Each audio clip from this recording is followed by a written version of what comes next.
پہلا نقطہ یہ ہے کہ ہمیں اچھی طرح یہ بات سمجھ لینی چاہیے کہ ایک دفعہ جو ہم پیدا ہو گئے نا، اب ہمیں ان ساری مشکلات سے گزرنا ہے.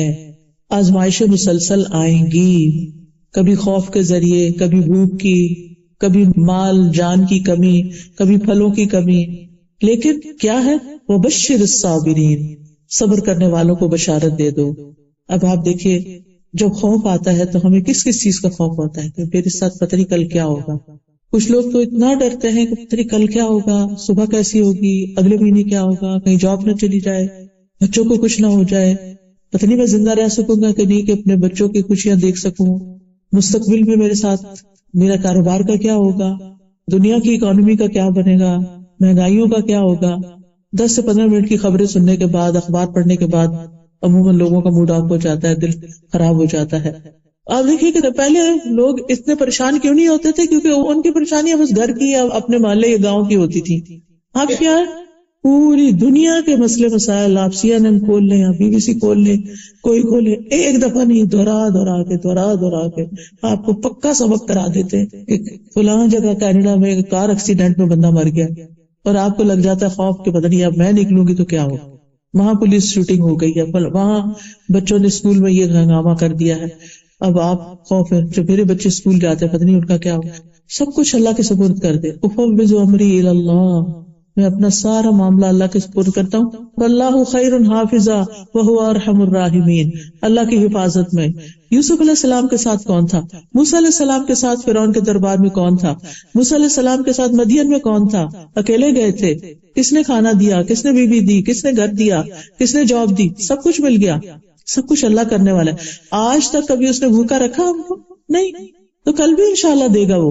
پھر اسی طرح آپ دیکھیے کہ بعض لوگوں کو سٹاکس کے بارے میں ہر وقت جاننے کا بہت شوق ہوتا ہے، یہ سٹاکس اوپر جا رہے ہیں نیچے، اس کے ساتھ ان کا بلڈ پریشر اوپر نیچے جا رہا ہوتا ہے، اپنے آپ کو خواہ مخواہ کی مصیبت میں ڈالے ہوئے ہوتے ہیں، نہ لینا نہ دینا، نہ کچھ انویسٹ کرنا، نہ کچھ اس کا نتیجہ نکلنا. پھر اسی طرح آپ دیکھیے کہ بعض لوگوں کی بھوک کے ذریعے آزمائش ہوگی، بعض لوگوں کی مالوں اور جانوں کی کمی کی آزمائش ہوگی، کوئی رشتہ دار والدین بچپن میں فوت ہو گئے، پھر بڑے ہو کے بچے فوت ہو گئے، کچھ لوگوں کی ایسی بڑی آزمائش ہوتی ہے پیارے چلے جاتے ہیں. لیکن یہاں پر آزمائش کو قبول کر کے راضی رہنے والوں کے لیے خوشخبریاں سنائے گی. بشر الصابرین. اور زیادہ آزمائشیں ان پہ آتی ہیں جن سے اللہ زیادہ محبت کرتا ہے، کیونکہ مومن کو کانٹا بھی چبھتا ہے تو اس کے لیے اجر ہوتا ہے، اس کا گناہ جھڑتا ہے. اب وہ آزمائشیں اکٹھی ہو رہی ہیں تو کیا ہے؟ درجے بلند ہو رہے ہیں. حدیث میں آتا ہے کہ ایک شخص کا درجہ اللہ کے ہاں بہت بلند ہوتا ہے، لیکن اللہ تعالیٰ دیکھتا ہے کہ یہ اس کا عمل ڈھیلا ڈالا ہے، عمل کچھ خاص نہیں، تو وہ اس کو آزمائش میں ڈال دیتا ہے تاکہ اس کا درجہ وہ وہاں تک پہنچ جائے. تو جتنی تیزی کے ساتھ آزمائشیں آتی ہیں، صبر کرنے پر اتنی ہی تیزی کے ساتھ انسان کے درجات بڑھتے ہیں. آپ موسم کنٹرول نہیں کر سکتے نا، آپ کنٹرول کر سکتے ہیں بارش نہ ہو، کیونکہ میں نے تو باربیکیو کا پروگرام بنایا ہوا تھا اور اتنے لوگوں کو بلایا ہوا تھا، تو اب یہ کیا ہو گیا، بارش نہیں کنٹرول کر سکتے. آپ کیا کرتے ہیں؟ پلان بی رکھتے ہیں نا، سبھی لوگ رکھتے ہیں. جب آپ اتنے سارے لوگوں کو بلاتے ہیں تو پلان بی تو رکھتے ہیں، چلے کسی شیڈ کے نیچے چلے جاتے ہیں اور کام ہو جاتا ہے. اسی طرح کوئی بھی چیز، تو کہنے کا میرا مطلب یہ ہے آزمائشیں تو آئیں گی، آپ نے کیا کرنا ہے؟ پلان بی سوچ کے رکھنا ہے. اگر یہ چیز نہیں رہی تو پھر میں یوں کروں گی، یہ نہیں تو یوں کروں گی. اور پھر صرف پلانس پر ہی توقع نہیں بلکہ اللہ پہ بھروسہ، اللہ اچھا کر دے گا. جیسا گمان رکھیں گے وہ ویسے ہی کرتا جائے گا. اور جس سے اللہ زیادہ محبت کرتا ہے اس کو زیادہ آزما لیتا ہے.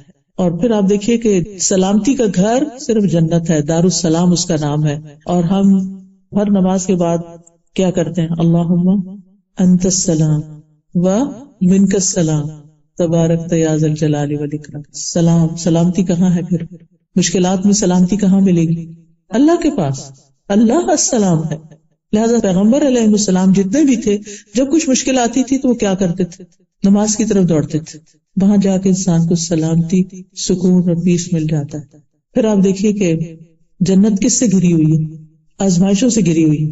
اس لیے اس کو اینٹیسپیٹ کریں کہ یہ تو ہوگا، لیکن میں نے کیا کرنا ہے؟ ان سے نبٹنے کے لیے خود کو مضبوط کرنا ہے. اگر ایک ڈھکن بھی کھولنا ہوتا ہے نا تو آپ کو کیا چاہیے ہوتی ہے؟ طاقت چاہیے ہوتی ہے. تو آپ اپنی کیپیسٹی بلڈ کرتے ہیں. جیسے فزیکل کاموں کے لیے آپ کیپیسٹی بلڈ کرتے ہیں، ایکسرسائز کر کے، بریدنگ ایکسرسائز کر کے، ڈائٹ کے ساتھ اور مختلف طریقوں سے اپنی طاقت بڑھاتے ہیں، اسی طرح اپنی روحانی طاقت بڑھائیے تاکہ آپ ان سارے مسائل سے نبٹ سکیں. آپ غموں کے آگے ہتھیار نہیں ڈال دیں، آپ پریشانیوں کے آگے ہار نہیں مان جائیں، آپ ان کا مقابلہ کریں اللہ کی مدد کے ساتھ، اللہ سبحانہ وتعالیٰ کی طرف رجوع کر کے. تکلیف سے آزاد صرف جنت والے ہی ہیں، جہنم والے تو ہیں ہی سراسر تکلیف میں. وہاں نہ کوئی بیماری ہوگی، وہاں موت نہیں ہوگی، بڑھاپا نہیں ہوگا، موٹاپا نہیں ہوگا، کوئی معاشی مسائل نہیں ہوں گے، بھوک کی وجہ سے نہیں کھائیں گے، انجوائے کرنے کے لیے کھائیں گے، صرف انجوائمنٹ کی چیزیں ہوں گی، جیسا آپ کا ٹیسٹ ویسے کھانا مل جائے گا آپ کو، اور کوئی رکاوٹ بھی نہیں. دنیا میں تو یہ ہوتا ہے نا کہ جب اچھا کھانا ہوتا ہے تو انسان کہتا ہے تھوڑا اور کھا لوں، لیکن غلطی کر کے کھا لیتا ہے پھر مصیبت میں پڑ جاتا ہے، نہ کھائے تو حسرت میں رہتا ہے، تھوڑا اور مزہ کر لیتا ہے. تو جنت جو ہے وہ انجوائے کرنے کی جگہ ہے. لہٰذا اس دنیا میں مشکل آئی، صبر کیا، تو صبر کا بدلہ کیا ہے؟ جنت ہے. وبشر الصابرین الذین اذا اصابتهم مصیبت قالوا انا للہ وانا الیہ راجعون. یہ چیز چلی گئی، ہم بھی اللہ کی طرف جانے والے ہیں، یہاں تھوڑی رہنا ہے. چلی گئی تو چلی گئی، کوئی بات نہیں. کوئی چھوڑ جاتا ہے، کوئی بے وفائی کر جاتا ہے، کوئی دھوکہ دے جاتا ہے، کچھ ٹوٹ جاتا ہے، کوئی جاب چلی جاتی، کچھ بھی. انا للہ وانا الیہ راجعون. یہ چیز چلی گئی، ہم نے بھی جانا ہے، تھوڑی دن ہے باقی، یہ بھی گزر جائیں گے. اب تک کی گزر گئی اور بھی گزر جائے گی. فکر کی ضرورت نہیں، پریشان نہیں ہونے کی ضرورت. اللہ نے اتنا کچھ اور بھی تو دے رکھا ہے، یہاں سے نہیں تو یہاں سے کام چلا لوں گی، اللہ دے گا. اور دوسری بات یہ کہ اس وقت اللہ سے اتنا اچھا گمان کیا کریں کہ اللہ تعالیٰ جس سے محبت کرتا ہے اس کو آزمائش میں ڈالتا ہے. یہ اللہ کی محبت کی نشانی ہے تو بڑی مشکل بات، لیکن ہے اس کی محبت کی نشانی. حدیث میں آتا ہے وَإِنَّ اللَّهَ إِذَا أَحَبَّ قَوْمًا ابْتَلَاهُمْ. اللہ تعالیٰ جب کسی بندے سے محبت کرتا ہے تو اس کو آزمائش میں ڈال دیتا ہے، اس کا امتحان لے لیتا ہے. تو اب پہلا کام یہ ہے کہ آزمائش تو آئے گی، اسے ایکسپٹ کر لینا ہے. کوئی فوت ہو گیا نا، ایکسپٹ کر لیں. ایک خاتون کا جوان بیٹا فوت ہو گیا، اچانک ہی فوت ہوا، اچھا بھلا ٹھیک ٹھاک تھا، کھانا کھایا اور کھانا شاید چوک ہو گیا اور وہ سانس کی نالی میں چلا گیا اور ختم ہو گیا بچہ. انا للہ و انا الیہ راجعون. ماں بہت ہی ڈپریشن میں تھی، تو مجھے کسی نے کہا آپ ان سے بات کریں. خیر میں نے فون پہ بات کی تو وہ ایک ہی بات بار بار دہرائی جا رہی تھی، میں اب اس کو کیسے دیکھوں گی، اب وہ میں اس کی چیزوں کا کیا کروں گی، میں اس کو کیسے بھولوں گی، میں اس کے بغیر کیسے زندہ رہوں گی، میرا اس کے بغیر یہ کام کیسے ہوگا، وہ میرا بہت خیال رکھتا تھا. بالکل صحیح ہے، ساری باتیں صحیح ہیں، لیکن اب اسے ایکسپٹ کرنا ہے نا. یہ تو ہو گیا، اب دیکھ نہیں پائیں گے. قیامت کے دن اللہ دکھا دے گا انشاءاللہ. اگر وہ نیک تھا اور آپ بھی نیکیاں کر رہے ہیں اس کے پیچھے، تو ملاقات دوبارہ ایسی ہوگی کہ کبھی جدائی نہیں ہوگی. اور اگر وہ اللہ کی نافرمانی میں گیا اور ہم اللہ کی نافرمانی کر کے ناراض ہوئے چلے جا رہے ہیں اور صبر نہیں کر رہے، تو پھر یہ ہمارے لیے نقصان دہ ہے. تو ہمیں مشکل یا کوئی آزمائش یا کوئی بھی نقصان اس کو ایکسپٹ کرنا کہ بس یہ ہو گیا نا، گلاس ٹوٹ گیا بس، اب میں نے کسی کا دل نہیں توڑنا. بعض اوقات کو مہمان توڑ دیتا ہے، اب تو خیر ڈسپوزیبل سے مہمانوں کو بھگت لیتے ہیں، لیکن یہ کہ کوئی خاص مہمان بھی ہوتے ہیں جن کے لیے بڑے شوق سے آپ بڑی اچھی کراکری نکالتے ہیں اور وہ پھر ان کے ہاتھ سے چڑک جاتی ہے اور ٹوٹ جاتی ہے، اور پھر اب وہ ساری محبت اور خوشی جو ہے وہ غم میں بدل جاتی ہے. چھوڑے اس کو، یہ تقدیر کا حصہ تھا، اس کی موت یہی لکھی ہوئی اور ان کے ہاتھوں لکھی ہوئی تھی، اس نے یہی ٹوٹنا تھا. ہو گیا نا، بس ہو گیا، ختم، آگے چلو، موو آن. اللہ اور دے گا. دیکھیں اگر ہمارے برتن ٹوٹے نا تو ہم نئے کہاں سے خریدیں، اور تو جگہ ہی نہیں ہے، اتنا کچھ بھر لیا.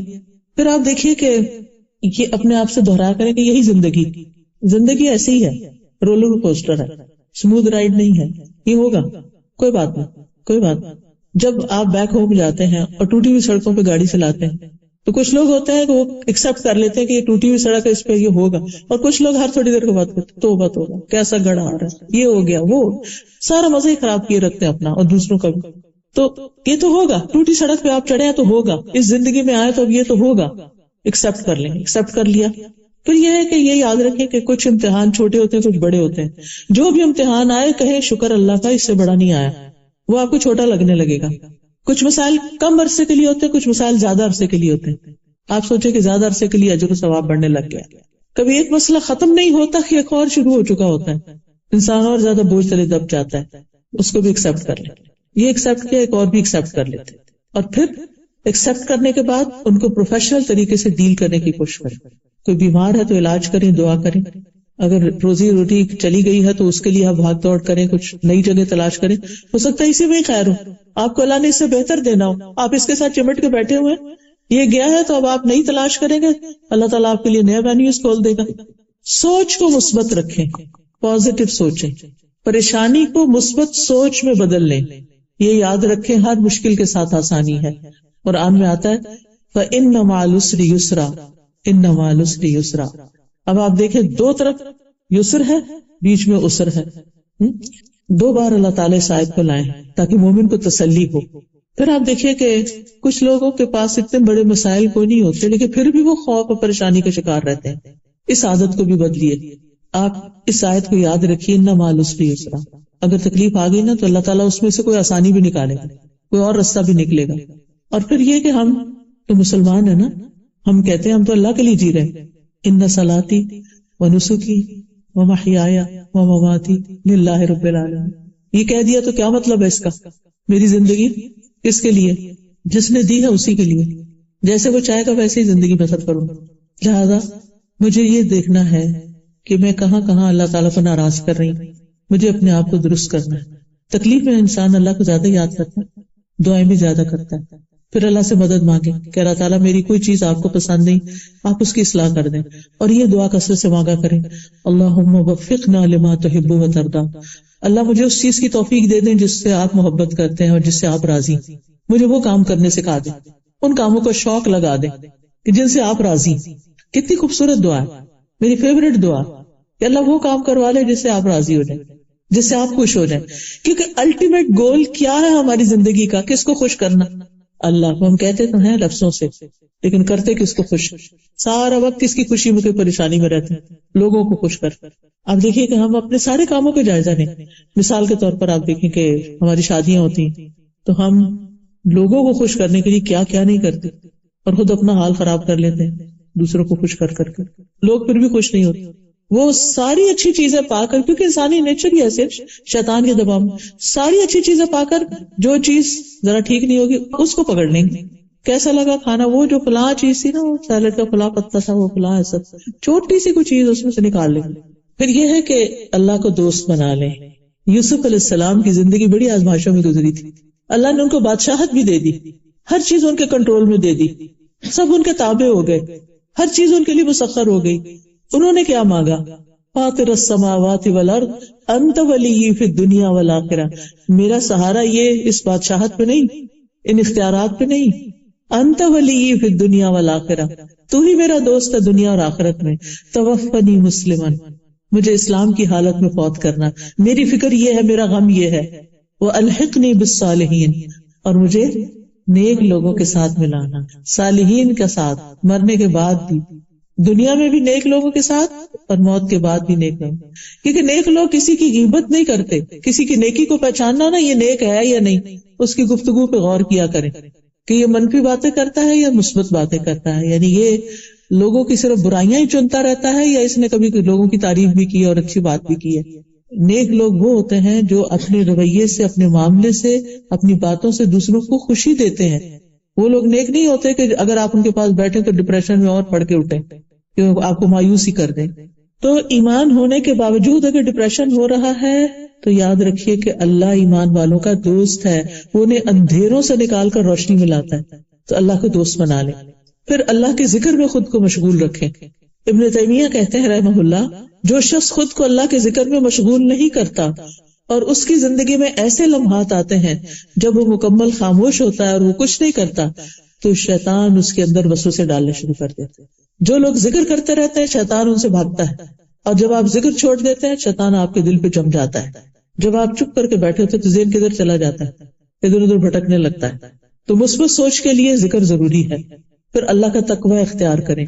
اللہ کے تقوی کا مطلب یہ ہے کہ جو چیزیں اللہ تعالیٰ کو ناراض کرتی ہیں ان سے بچیں, گناہوں سے بچیں, اور جو اس کو پسند ہے کام وہ کریں. اس کا فائدہ کیا ہوگا؟ اس کا فائدہ یہ ہوگا کہ مشکل ترین حالات میں آپ کے لیے رستہ نکل آئے گا.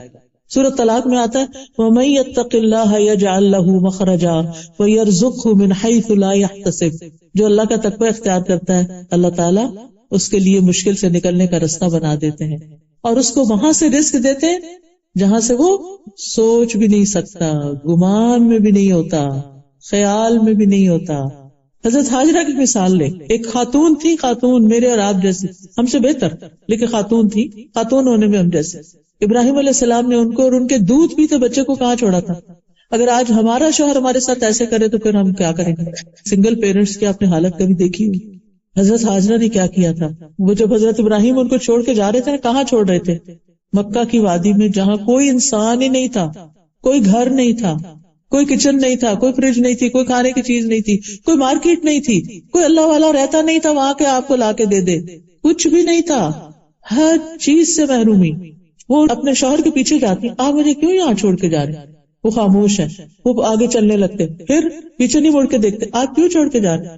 پھر جواب نہیں آتا، پھر تیسری دفعہ پوچھتی ہیں تھوڑا اور آگے جا کے، آپ مجھے کہاں چھوڑ کے جا رہے ہیں؟ کیوں چھوڑ کے جا رہے ہیں؟ اللہ ہمارا کبھی حاضا، کیا اللہ نے آپ کو اس کا حکم دیا؟ حضرت ابراہیم نے سر ہلا دیا، ہاں۔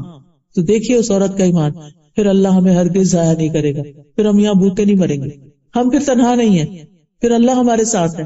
غار میں نبی صلی اللہ علیہ وسلم نے کیا کہا تھا حضرت ابوبکر کو؟ لا تحزن ان اللہ معنا، غم نہ کرو، اللہ ہمارے ساتھ ہے۔ ہر مشکل میں پڑے ہوئے انسان کو یہی سوچنا چاہیے، اللہ ہمارے ساتھ ہے، ہم تنہا نہیں ہیں، ہم اکیلے نہیں۔ اگر انسانوں نے چھوڑ دیا تو کیا ہوا، مال نے چھوڑ دیا تو کیا ہوا، اللہ ہمارے ساتھ ہے۔ تو اللہ کا تقویٰ، اللہ کی یاد۔ اور حاجر علیہ السلام نے کبھی اس کو گمان بھی کیا ہوگا کہ اس کا حل زمزم ہوگا؟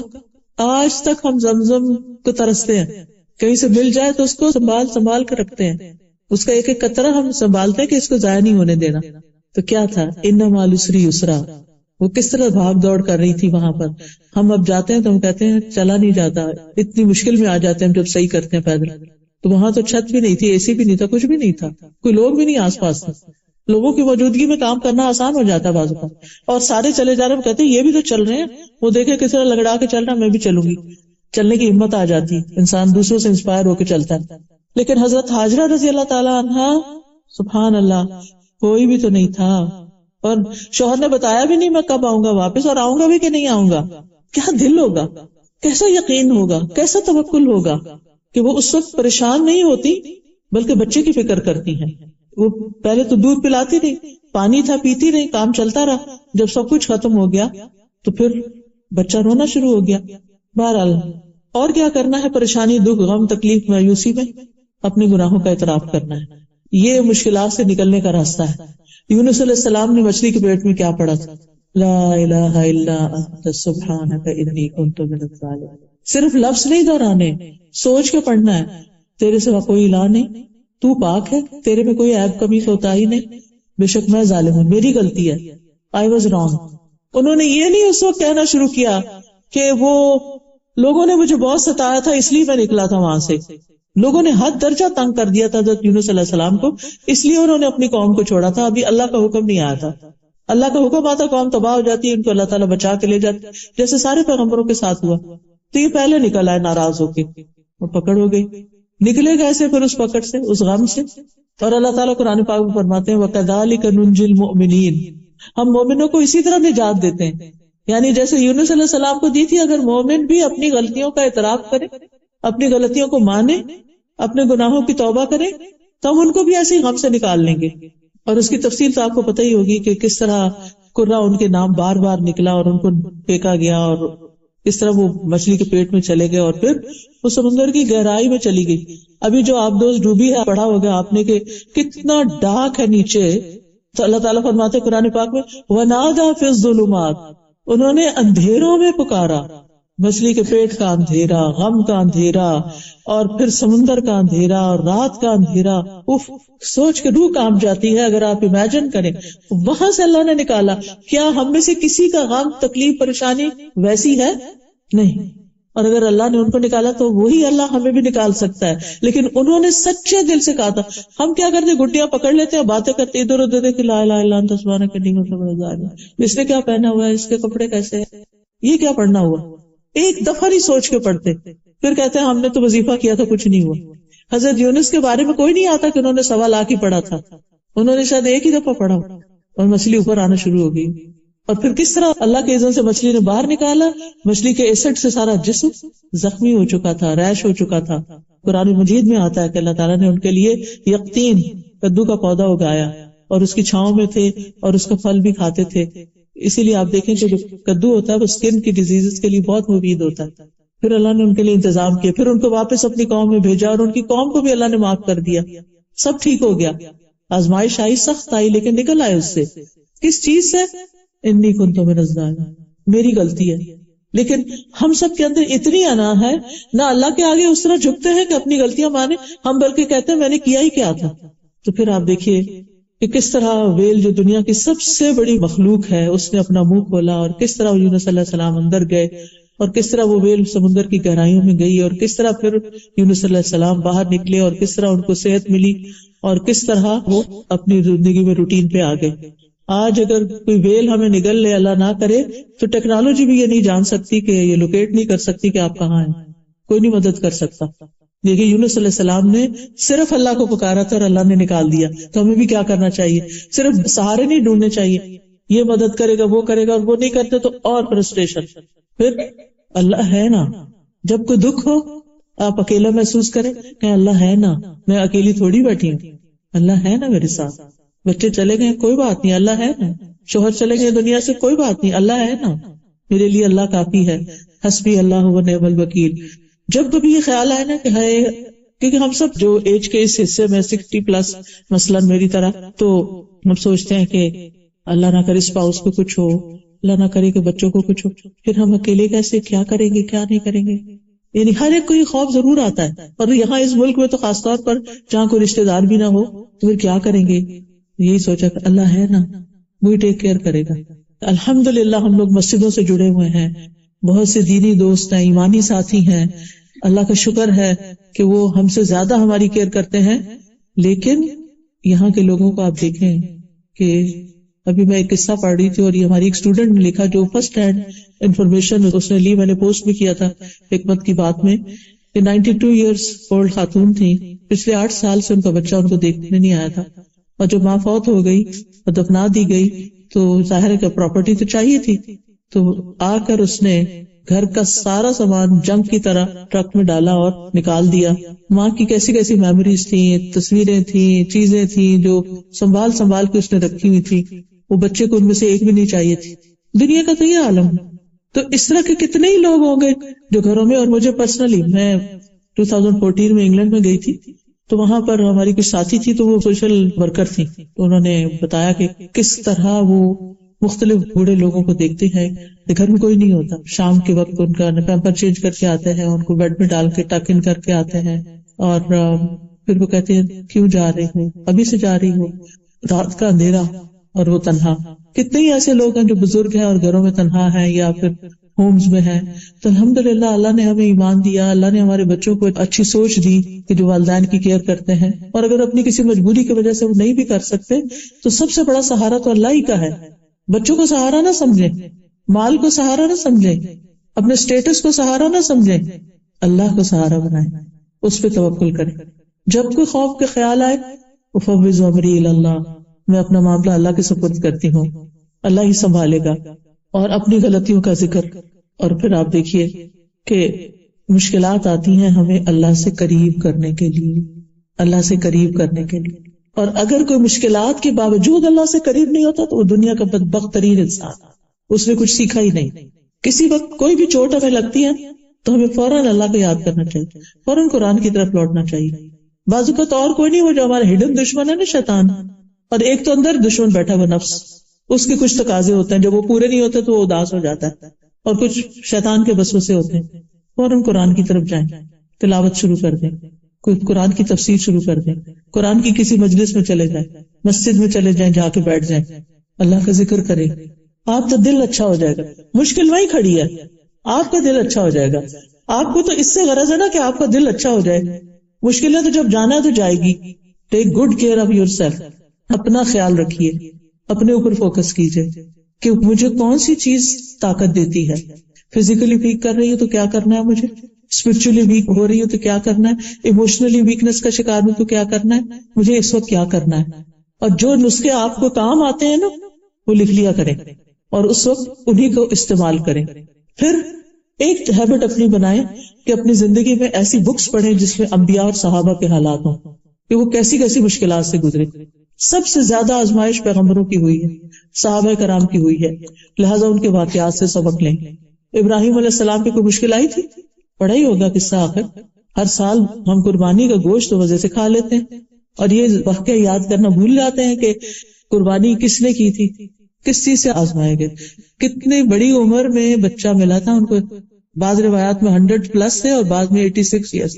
اور پھر اس کو چھوڑ دیا، ماں کے ساتھ چھوڑ دیا مکہ میں، اور جب بڑا ہوا تو حکم ملا اسے ذبح کر دو. سبحان اللہ. ہم جیسا کو ہوتا تو اللہ سے ناراضی ہو جاتا کہ کیوں اتنی دعاؤں سے تو مانگ کے لیا ہے اور اب آپ لینا چاہتے ہیں اس کو. کبھی آپ نے دیکھا ہوگا ایسے پریشیس چائلڈ جو ہوتے ہیں اگر دنیا سے چلے جائیں تو لوگوں کا حال کیا ہو جاتا ہے، پھر اللہ سے بھی ناراض ہو جاتے ہیں. بہرحال لیکن ابراہیم علیہ السلام کے ساتھ کیا ہوا؟ آزمایا ضرور گیا، لیکن وہ ہر آزمائش میں کامیاب ہوئے، ہر ٹیسٹ پاس کیا. تو اللہ تعالیٰ نے قُلْنَا يَا نَارُ كُونِي بَرْدًا وَسَلَامًا عَلَىٰ إِبْرَاهِيمَ، اور پھر بیٹے کے لیے کیا کیا؟ گانڈے سے تبدیل کر دیا. آزمائش میں پوری ہوگی. ہر موقع پر جب آگ میں پھینکے گئے، کتنی سخت آزمائش، لیکن انعام کیا ملا؟ اللہ تعالیٰ فرماتے وَإِذِ ابْتَلَىٰ إِبْرَاهِيمَ رَبُّهُ بِكَلِمَاتٍ فَأَتَمَّهُنَّ قَالَ إِنِّي جَاعِلُكَ لِلنَّاسِ إِمَامًا. دنیا کی امامت مل گئی. آج جیوز ہوں، کرسچنز ہوں، مسلمز ہوں، سب ان کو اپنا بڑا مانتے ہیں. ان کی اولاد میں سے بنی اسرائیل نکلی، ان کی اولاد میں سے محمد صلی اللہ علیہ وسلم پیدا ہوئے. اتنا شاندار بچہ ملا ان کو اپنی نسل میں، اور کیا چاہیے؟ اس سے بڑی کوئی نعمت؟ لیکن یہ نعمتیں امتحان کے بعد ہی ملتی. جو امتحان سے مایوس ہو جاتا ہے اور امتحان کے وقت ثابت قدم نہیں رہتا، پھر اس کے لیے خیر نہیں. اور جو پاس کر جاتا ہے پھر آگے، جو بچے امتحان پہ امتحان پاس کر جاتے ہیں آپ دیکھیے کہ پھر ان کے لیے کتنے اچھے چانسز آگے بنتے چلے جاتے ہیں. تو صحابہ کی زندگی سے سبق سیکھتے ہیں کہ کس کس طرح ان کی زندگی میں مشکلات آئیں. حضرت عائشہ کا واقعہ یاد کریں کہ جب ان پہ الزام لگا تھا تو کتنی تکلیف میں انہوں نے مہینہ گزارا تھا اور پھر کس طرح اس سے وہ نکل آئے. پھر یہ کہ دعاؤں میں اللہ کے ناموں سے مدد مانگے. مثلا اگر بیمار ہوتے ہیں تو ہم کہیں یا شافی، اللہم انت الشافی لا شفاء الا شفاؤک اشف شفاء لا یغادر سقما. ہم اللہ کے نام سے دعا کر رہے ہیں، اور اللہ کا ہر نام ایسا جس کے بغیر ہم جی نہیں سکتے. اس لیے آج کے بعد اگر آپ اللہ سبحانہ وتعالیٰ کے نام، ایک ایپ بھی ہے اسماء اللہ الحسنی، اس میں اللہ کے ناموں کی ڈسکرپشن دی ہوئی ہے. وہ آڈیوز ہیں میرے اور اللہ کے نام بھی ہیں، اور اس کو ترنم سے پڑھا ہوا بھی ہے. اگر آپ سنتے رہے تو آپ کو یاد بھی ہو جائیں گے، میننگز بھی ہیں. تو اللہ کا ہر نام ہماری زندگی میں ایک اہمیت رکھتا ہے. ہمیں اللہ سبحانہ وتعالیٰ سے صرف یا اللہ کہہ کے تعلق نہیں کرنا، اس کے سارے ناموں کے ساتھ کنیکٹ ہونا ہے. تو اپنا کوئی اسکیڈول بنائیں اور اللہ کے ناموں کے بارے میں جانیں، اللہ کو پہچانیں، اللہ سے مضبوطی کے ساتھ تعلق رکھیں، اور پھر انشاءاللہ جس موقع سے جو مشکل آئے گی اسی طرح کے نام کے ساتھ آپ اس سے مانگیں. پھر اللہ سے اچھا گمان رکھیں کہ اللہ تعالیٰ ظالم نہیں، اللہ تعالیٰ علم رکھتا ہے، اللہ تعالیٰ حکمت رکھتا ہے، اللہ تعالیٰ قدرت رکھتا ہے. مشکل حالات میں 4 طرح کے لوگ ہوتے ہیں. نمبر 1، مشکل سے ناخوش ہونے والے، ایسے لوگوں سے اللہ بھی ناخوش ہو جاتا ہے. نمبر 2، مشکل حالات میں صبر کرنے والے، تو اللہ سبحانہ وتعالیٰ ان کو بشارت دیتا ہے، بشر الصابرین. تیسرے، مشکل حالات میں اللہ کی رضا میں راضی اور خوش ہونے والے. یہ رضا کا درجہ آزمائش سے خوش ہونے والوں کا یہ صبر سے اونچا درجہ ہے. یعنی صبر تو کر ہی نہیں، اللہ پہ راضی. اللہ آپ کو پتا ہے کہ آپ نے مجھے اس میں کیوں ڈالا، اب آپ ہی اس کو ٹھیک کریں گے، بس مجھے آپ سے اچھی ہی امید ہے، اچھا ہی گمان ہے، لہذا وہ خوش رہتے ہیں. پھر آخری درجہ کس کا ہے؟ شکر کا. مشکل حالات میں بھی اللہ کے شکر گزار رہتے ہیں، اور یہ عباد اللہ الصالحین ہی کرتے ہیں کہ احمد اللہ علی البلاء، کہ آزمائش پر بھی میں شکر کرتا ہوں، اللہ کی تعریف ہے. وہ کہتے ہیں الحمدللہ علی کل حال، ہر مشکل میں، ہر حال میں اللہ کا شکر، اللہ کی تعریف. ایک دفعہ کسی کی انگلی میں چوٹ لگی، ان سے کہا کہ آپ اس پر ریاکٹ ہی نہیں کر رہے، آپ نے کچھ ظاہر ہی نہیں کیا. تو کہا یہ تو انگلی میں چوٹ ہے، سوچے اگر میرے چہرے پہ چوٹ لگ جاتی، آنکھ میں لگ جاتی، پھر کیا ہوتا؟ تو میں تو اللہ کا شکر ادا کرتا. یہ ہوتا ہے شکر. عروہ بن زبیر تھے، ایک سفر میں تھے کہ ان کی ٹانگ میں کوئی بیکٹیریا گھس گیا، وائرس آ گیا، تو ان کی ٹانگ کاٹنی پڑی کیونکہ وہ ایک بیماری بننے شروع ہو گئی. اس کا واحد حل یہ تھا کہ اس کو کاٹ دیا جائے، ٹانگ کو کاٹنا پڑا. تو ان سے کہا گیا کہ آپ کو الکوہل پینی پڑے گی تاکہ آپ نشے میں. ان کا یہ میں نہیں کر سکتا. انہوں نے کہا کہ اچھا میں جب نماز پڑھوں گا نا تو پھر تم کاٹ دینا. لہٰذا جب وہ سجدے میں گئے تو ان کی ٹانگ کاٹ دی گئی.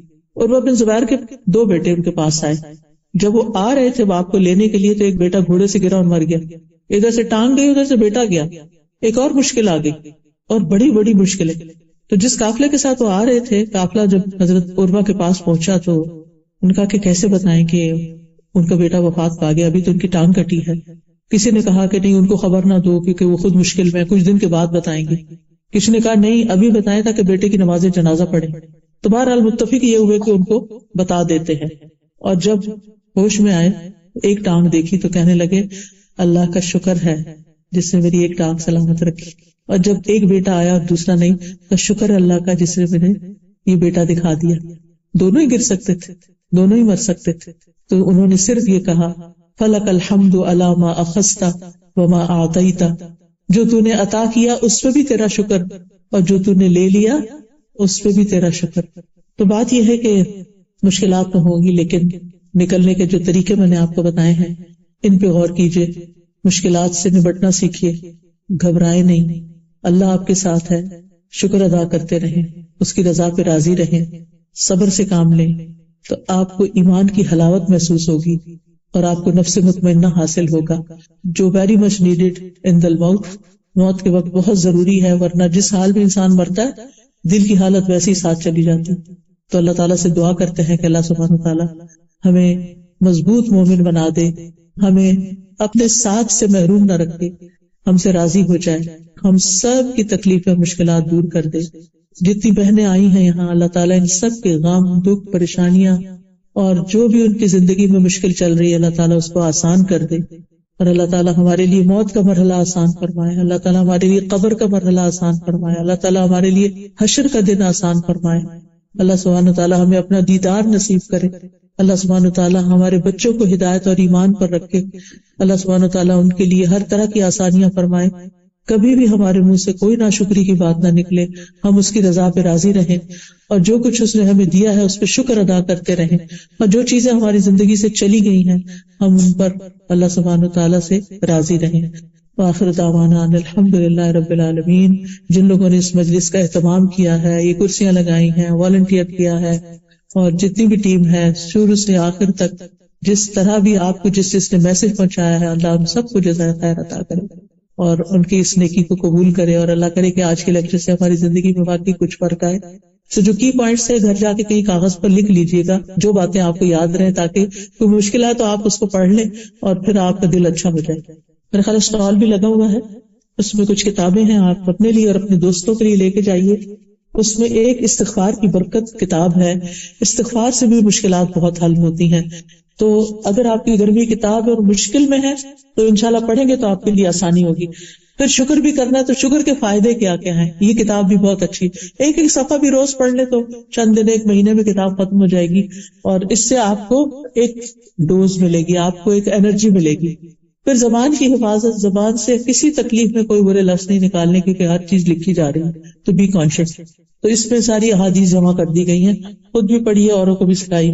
پھر زندگی میں آسانی کی دعائیں ہیں اس کارڈ کے اندر، یہ دعائیں پڑھتے رہیے. رزق کی پریشانی ہے تو رزق میں کشادگی کی دعائیں ہیں، یہ آپ پڑھیے. پھر اللہ کا شکر ادا کرنا ہے تو الحمدللہ پڑھیے. قرضے کے تلے ہیں تو یہ قرضے سے نجات کی دعائیں ہیں تاکہ آپ اس بوجھ سے فارغ ہوں اور آپ کے گھر جلدی پیڈ آف ہو جائیں. اور پھر یہ کہ صبح و شام کے اذکار جو ہیں وہ حفاظت کے لیے بہت ضروری ہے کہ آپ مشکلات سے بچے ہی رہیں. عافیت کی دعا ہے اس میں جو اللہ تعالیٰ کو بہت پسند ہے. پھر تسبیح کرتے رہیں، جس کو دشمن کا ڈر ہو، اندھیرے سے ڈر لگے اس کو تسبیح پڑھنی چاہیے، اس میں آپ کو فائدے ملیں گے. جب یہ فائدے آپ پڑھیں گے تو آپ کے لیے تسبیح کرنا آسان ہو جائے گا. اسی طرح یہ بھی حفاظت کی دعاؤں کا ایک کارڈ ہے. اور ایاک نستعین میں مختلف چیزوں کے شر سے بچنے کی دعائیں ہیں، یہ تو ہر گھر کی کتاب ہے. اور پھر حدیثوں کی یہ کتابیں ہیں جو آپ اپنے بچوں کے ساتھ شیئر کر سکتے ہیں. اگر آپ کی ٹیچر ہیں، کسی اسلامی اسکول میں ہیں تو یہ آپ کے لیے ایک اچھا ریسورس ہے. تو آپ سے اجازت چاہتی ہوں. آپ سب کا بہت شکریہ کہ آپ اپنا چھٹی کے دن میں وقت نکال کر یہاں پر پہنچے. اللہ تعالیٰ آپ سے راضی ہو اور اللہ تعالیٰ اس کو قبول کر لے. بارک اللہ فیکم. السلام علیکم ورحمۃ اللہ وبرکاتہ.